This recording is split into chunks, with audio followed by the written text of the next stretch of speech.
This is Gene Monterastelli, and welcome to the Tapping Q&A podcast recorded live today from Williamsburg in Brooklyn. This is episode 674, originally aired September 18th, 2025. Hi, everyone. I hope this finds you well wherever you are and whatever time of day you're getting a chance to listen to this. Thanks for spending a little time with me today. What I wanted to talk about today is not a misconception, but a desire that turns into a misconception, or desire that creates false expectations when we sit down to do tapping or any other type of intervention. And that is the desire or the belief that there is like this one issue. And if I take care of this one issue, then everything will be better. There'll be this huge transformational moment.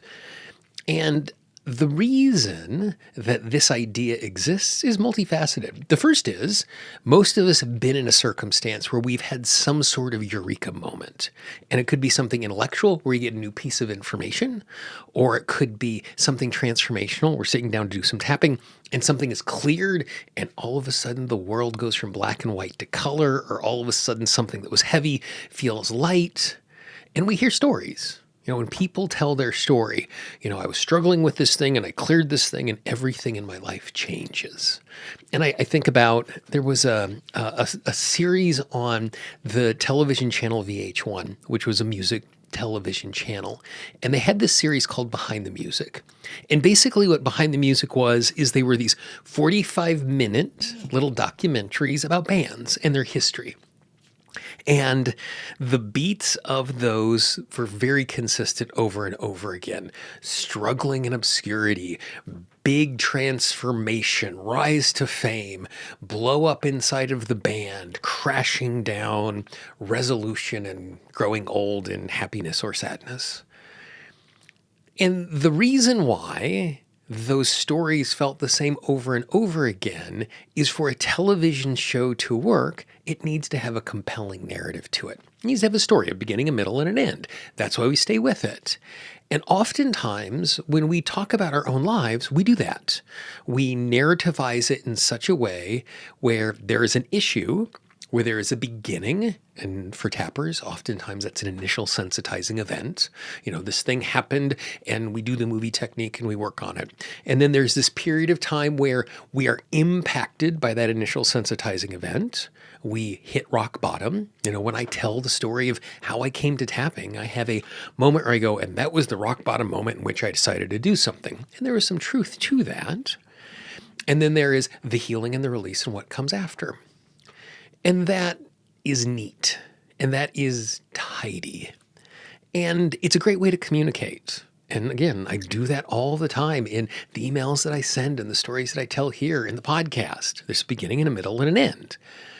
But what that does is that flattens out the human experience, because me overcoming my social anxiety is less clear than it got the best of me, I started tapping, I was better. Now, that is true, and that is a useful story to tell, but it doesn't take everything into account. And when we're telling stories, we don't have to take everything into account. But the reason I'm bringing this up is it creates this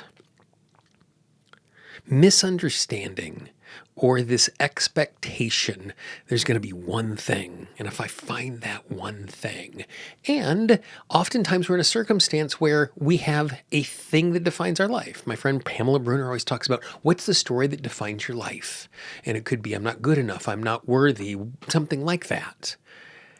But even something like I'm not good enough, that's not a single issue.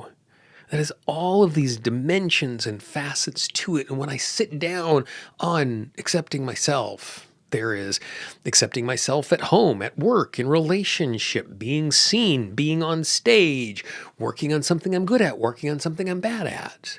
And even though all of those things are connected into acceptance and believing in my capability, that's not a single issue. And it's okay for it to not be a single issue. And so it's really, really important as we are engaging with healing and transformation to recognize that rarely is it a 1 minute or a 1 session miracle, even when it feels like that in the moment. The example that I love using with my students and my clients all the time is if you plant a seed, nothing happens overnight. Nothing happens overnight. Nothing happens overnight. Nothing happens overnight. And that happens 9 days in a row. And the next morning you come out and there are little sprouts that have come out of the ground. And you'd think, oh, my plants grew last night. They didn't. They just emerged from below the soil last night. Over those 9 days, as it was watered and it burst from its shell and it grew roots and it grew a stem and it was working its way up, and we only notice at the moment of breakthrough. And so as we sit down to tap, as we engage with the work that we are doing, as we think about this work in big and small ways, it's useful for us to have titles. It's useful for us to have moments of transformation. It's useful for us to have coherent stories. I was here. I struggled with this. This was the healing. This was the insight. This is the transformation. And so it's good and useful for us to engage with all of that. But it's also important for us to recognize that the work of healing and transformation is not about one thing. The work of healing and transformation is not about a single issue or a single memory. Now, those can weigh heavily on us, and clearing an issue or a memory can make a huge difference. But we are so much more complicated and we are so much messier than that. And so, typically when we do something like this, there's this really clear call to action, or there's this really specific tapping that we're doing. And I think for this, it's more of recognizing, at least on a surface level, just recognizing transformation is messier than that. Transformation is more complicated than that. Transformation is more multidimensional than that. If you're interested in kind of exploring this in a deeper level, on September 28th, I'm actually running a training that I'm calling Precision Tapping. And the idea of the Precision Tapping training is helping us to understand the multidimensional context of why we are the way that we are. Because the more contexts we have, the more lenses that we have, then the more bits and pieces it's easier for us to find. Because I think and I did a survey of my mailing list recently on what's your biggest struggle with tapping. And the survey reinforced what I had heard from my clients. And the biggest struggle, the one that came up the most times in the survey, was not knowing where to start. And not knowing where to start can be grounded in, I need to find the one thing. Well, if there's not one thing, we're not going to find it. And if we don't know where to start, we're sitting here tapping and we're like, I don't know what to do. And we wander away from it. And so over the course of a number of hours on the 28th, what I'm going to do is I'm actually show you all of the lenses that you have at your disposal to look at the issue you're trying to transform so you can find an entry point. Not the issue, but one emotional, powerful detail that is the door that you can walk through, or the window that you can climb through, or the chimney you can come down, or the crack in the wall that you can sneak through, or the place where you can just push the wall over and come in. Because once we find a detail, and it's so funny, before sitting down to record this, I was doing a client session, and my client showed up with an issue, and we did a round of tapping, and at the end of the round of tapping, she goes, well, that reminds me of another thing. And we did a round of tapping. Well, that reminds me of another thing. And we did a round of tapping, and all of those things were connected. We weren't chasing the pain. It wasn't the apex effect. But instead, it was a circumstance where it was like, oh, one detail, when it was cleared, led to the next, led to the next, led to the next. And so it wasn't a single thing. So if you'd like to join us for that, if you go to precisiontapping.com, you can get all of the details.